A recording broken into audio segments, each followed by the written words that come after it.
Good morning friends, आप सबों का हमारे चैनल एके ट्यूटोरियल्स में स्वागत है।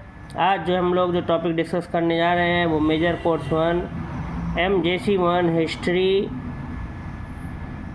BA semester 1 bachelor in art semester 1 CBCS exam, ठीक है, चॉइस बेस्ड क्रेडिट सिस्टम के तहत सेमेस्टर 1 परीक्षा मेजर कोर्स MJC1 हिस्ट्री का है। आइए देखते हैं। What are Vedas? वेद क्या है? How many types of Vedas are there? और वेद कितने प्रकार के होते हैं?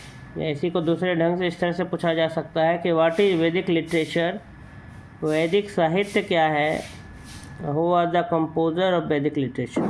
और वेद और इसके रचयिता कौन है? आइए इसका उत्तर हम लोग पढ़ते हैं। वेद शब्द संस्कृत भाषा के विद शब्द से बना है। तो वेद शब्द जो है वो संस्कृत भाषा के विद शब्द से बना है। इसका अर्थ है ज्ञान होना। इसका अर्थ क्या है? ज्ञान होना। कह रहा है कि वेद शब्द संस्कृत भाषा के विद शब्द से बना है। इसका अर्थ है ज्ञान होना। हिंदू वेदों को अपौरुषेय या ईश्वर द्वारा रचित मानते हैं। हिंदू लोग जो हैं वो वेद को मानते हैं कि ये ईश्वर द्वारा बनाई गई किताब है, इसको किसी पुरुष ने नहीं बनाया है। अपौरुषेय, किसी व्यक्ति ने इसकी रचना नहीं की है, बल्कि ये ईश्वर की रचना है। ऐसा हिंदुओं का क्या है? मानना है। हिंदू वेदों को अपौरुषेय या ईश्वर द्वारा रचित मानते हैं। उनकी दृष्टि में ये शाश्वत है। उनकी दृष्टि में क्या है? पूरा शाश्वत सत्य है, यूनिवर्सल ट्रुथ, पूरा ये ब्रह्मांड है उनकी दृष्टि। यह कहा जाता है कि इनकी रचना ईश्वरीय प्रेरणा के आधार पर ऋषियों ने की। ऐसा माना जाता है कि ईश्वर से इन्फ्लुएंस्ड होकर ईश्वर से अभिप्रेरित होकर ईश्वर ने प्रेरणा दिया, तब उन्हीं के ईश्वरीय प्रेरणा इंस्पिरेशन पाकर, गॉड से इंस्पायर्ड होकर इसकी रचना की ऋषियों ने। यह कहा जाता है कि इनकी रचना, वेदों की रचना जो है ईश्वरीय प्रेरणा के आधार पर ऋषियों ने की। हमें इतना तो स्वीकार करना ही होगा कि इन मंत्रों की रचना प्राचीन ऋषियों द्वारा ही हुई थी। कह रहा है कि यह कहा जाता है कि इनकी रचना ईश्वरीय प्रेरणा के आधार पर ऋषियों ने की। हमें इतना तो स्वीकार करना ही होगा कि इन मंत्रों की रचना प्राचीन ऋषियों द्वारा ही हुई थी, पुराने ऋषि द्वारा। उन ऋषियों के पश्चात ये वेद पीढ़ी दर पीढ़ी चले आ रहे हैं।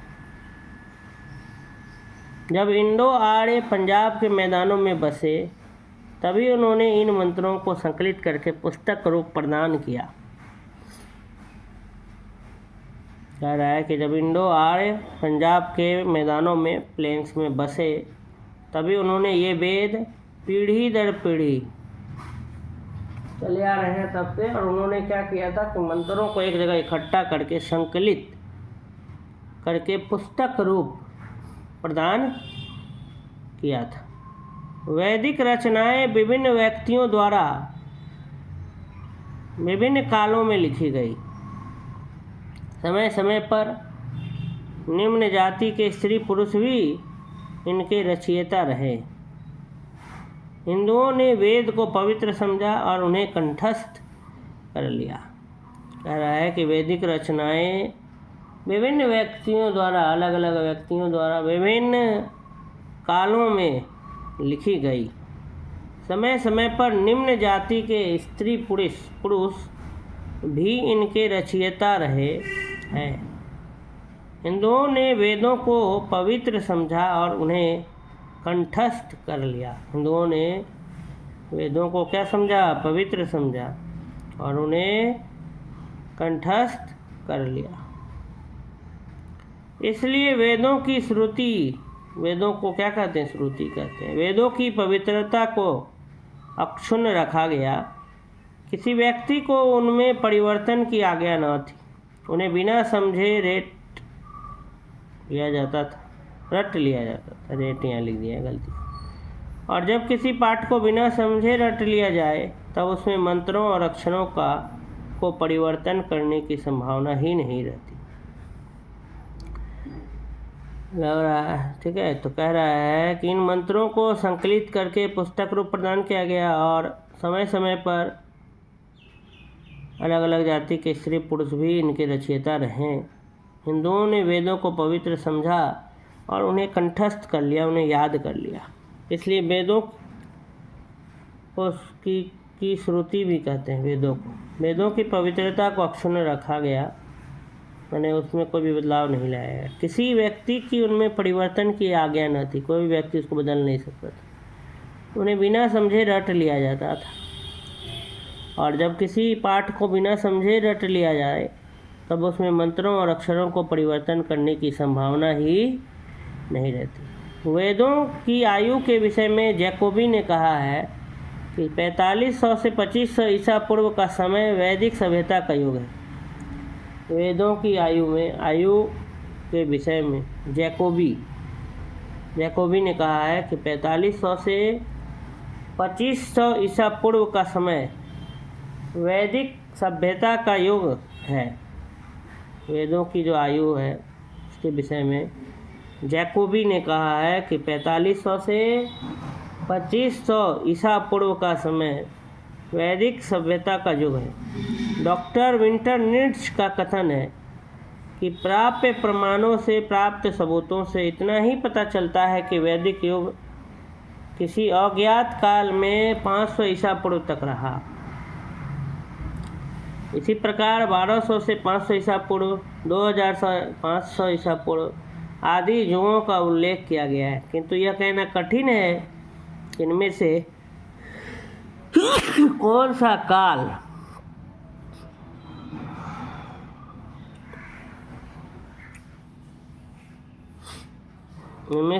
काल सत्य के अधिक निकट है।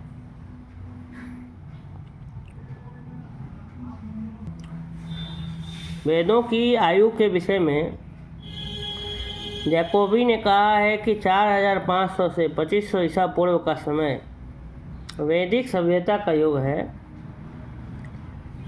ठीक है। और डॉक्टर विंटर नीड्स का कथन है कि प्राप्त जो प्रमाण है, जो सबूत है, उनसे इतना ही पता चलता है कि वैदिक युग किसी अज्ञात काल में, मैंने किसी ऐसा समय में जिस समय का पता नहीं हो, अज्ञात जिसका पता नहीं है, तो वैदिक युग किसी अज्ञात काल में 500 ईसा पूर्व तक रहा।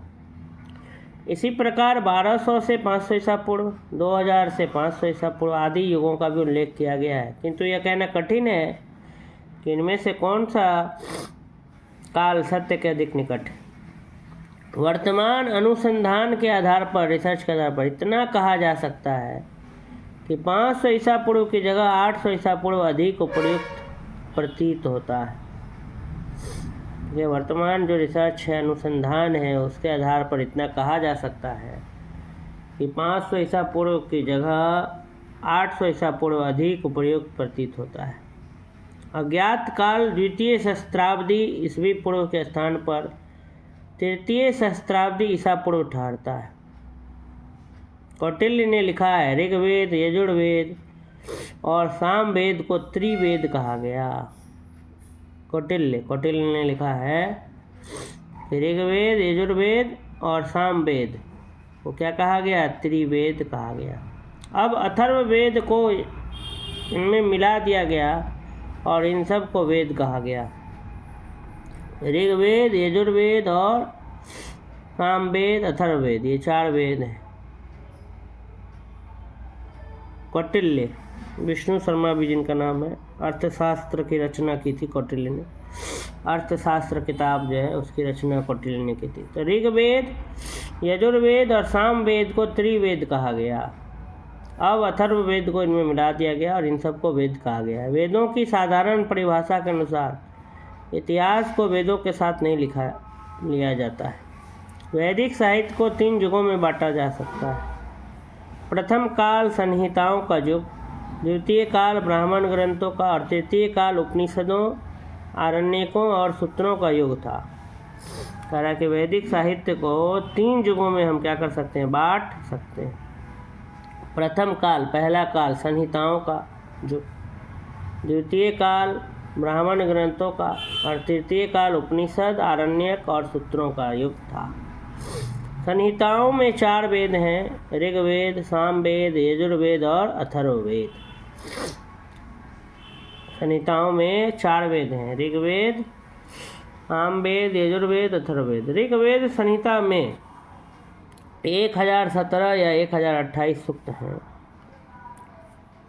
जिन्हें विषयों और ऋषियों के नाम के अनुसार 10 मंडलों में बांटा गया है।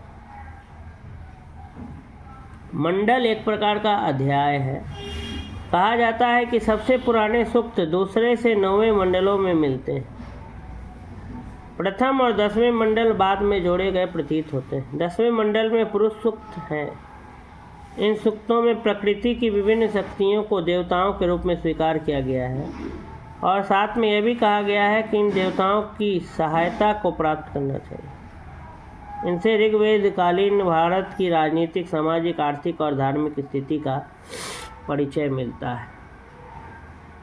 कह रहा कि ऋग्वेद में 1027 या 1028 क्या है सूक्ति हैं, इन्हें विषयों और ऋषियों के नाम के अनुसार 10 मंडलों में बांटा गया है।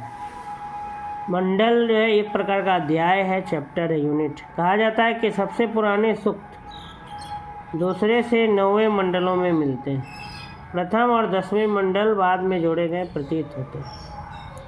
10वें मंडल में पुरुष सूक्त है। इन सूक्तों में प्रकृति की विभिन्न शक्तियों को देवताओं के रूप में स्वीकार कर लिया गया है, देवता मान लिया गया है और साथ में ये भी कहा गया है कि इन देवताओं की क्या प्राप्त करो, सहायता प्राप्त करो, मतलब इन देवताओं से आशीर्वाद लो, इन देवताओं की मदद लो। इनसे ऋग्वेद कालीन भारत की राजनीतिक, सामाजिक, आर्थिक और धार्मिक स्थिति का परिचय मिलता है। फिर सामवेद। सामवेद संहिता, बुक ऑफ चैंट्स में 1549 या 1810 मंत्र हैं। सोम यज्ञ के समय उद्गाता ब्राह्मण इन मंत्रों को गाते थे।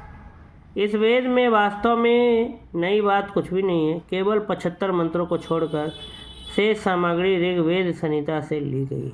यदि देखा जाए तो 75 मंत्र भी अन्य वैदिक साहित्य में पाए जाते हैं। सामवेद के अध्ययन से पता चलता है कि आर्य जो थे वो संगीत प्रिय थे।